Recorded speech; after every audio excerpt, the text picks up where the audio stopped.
سەدر دەگەڕێتەوە پرۆسەی سیاسی عێراق. ئەگەری هاوپەیمانەتی نێوان سوودانی و سەدر لە ئارادایە. لە چەند مانگی داهاتوودا وادەی هەڵبژاردنی عێراق دیاری دەکرێت. چاودێرانی سیاسی عێراق دەڵێن سەرجەم پێوەرەکان دەرخەری ئەوەن کە ڕەوتی سەدر دەگەڕێتەوە بۆ گۆڕەپانی سیاسی و هەڵبژاردنەکان لە عێراق. ڕەوتی سەدر وەک یەکێک لە گەورەترین بلۆکە شیعەکان لە ڕووی قورسایی و قەبارەوە پێدەچێت ئامادە بێت بگەڕێتەوە بۆ پرۆسەی سیاسی تا قەرەبووی هەڵەکانی پێشووی بکاتەوە.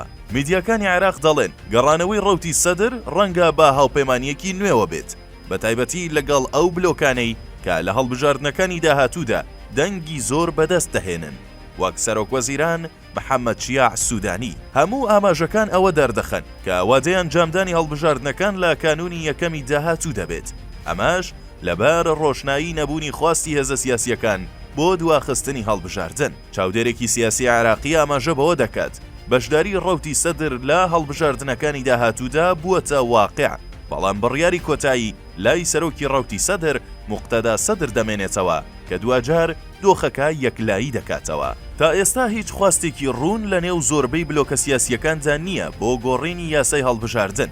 پێشبینیش دەکرێت پرۆسەی هەڵبژاردن بەپێی ئەو سیستەمە تاکبازنەیە بەردەوام بێت کە لە هەڵبژاردننی ئەنجومەنی پارێزگاکان پەسەند کرا. هەموو چاوەڕوانیەکان بەو جۆران کە محەممەد شیاع سوودانی سەرۆکوەزیرانی ئێستای عێراق سەرۆکایەتی لیستێکی هەڵبژاردن دەکات. هەروەها لە هاوکێشەی هەڵبژاردننی 2025دا ژمارەیەکی قورس پێک دەهێنێت.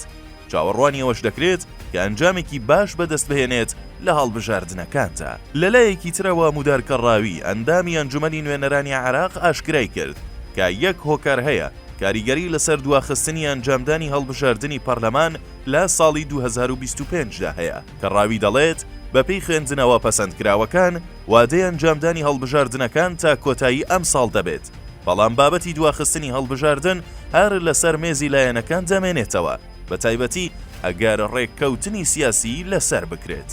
ڕوونیشی کردەوە جوڵەیەک هەیە بۆ گۆڕینی یاسای هەڵبژاردن، هەر بۆیە ئەگەر ئەم خاڵە ڕێککەوتنی لەسەر بکرێت ڕەنگە هێزە سیاسیەکان بۆ ماوەیەک هەڵبژاردن دوا بخەن. وتیشی بارودۆخی ئەمنی و دارایی بەگشتی کاریگەری لەسەر دانانی وادەی هەڵبژاردن نییە، چونکە عێراق بە ئەزمونەکانی پێشووتردا تێپەڕیوە کە تێیدا بارودۆخی ئەمنی زۆر ئاڵۆز بوو، هەڕەشەی تیرۆریستی هەبوو، بەڵام لەگەڵەوەشدا چەندین خولی هەڵبژاردن لەو هەلومەرجەدا بەڕێوە چوو. قەیرانی ئەمنی یان داراییش کاریگەری نەبووە لەسەر بەڕێوەچوونی هەڵبژاردنەکان.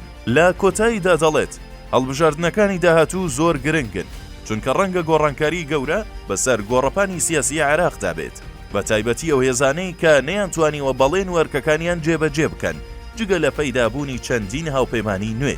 بۆیە لەگەڵ تێپەڕبوونی کاتدا ڕوبەڕووی گۆڕانکاری سیاسی دەبینەوە، بەڵام لە هەموو حاڵەتێکدا ڕەنگە وادەی دیاریکراو بە هەڵبژاردنەکان لە ناوەڕاستی ئەم ساڵدا دەبێت.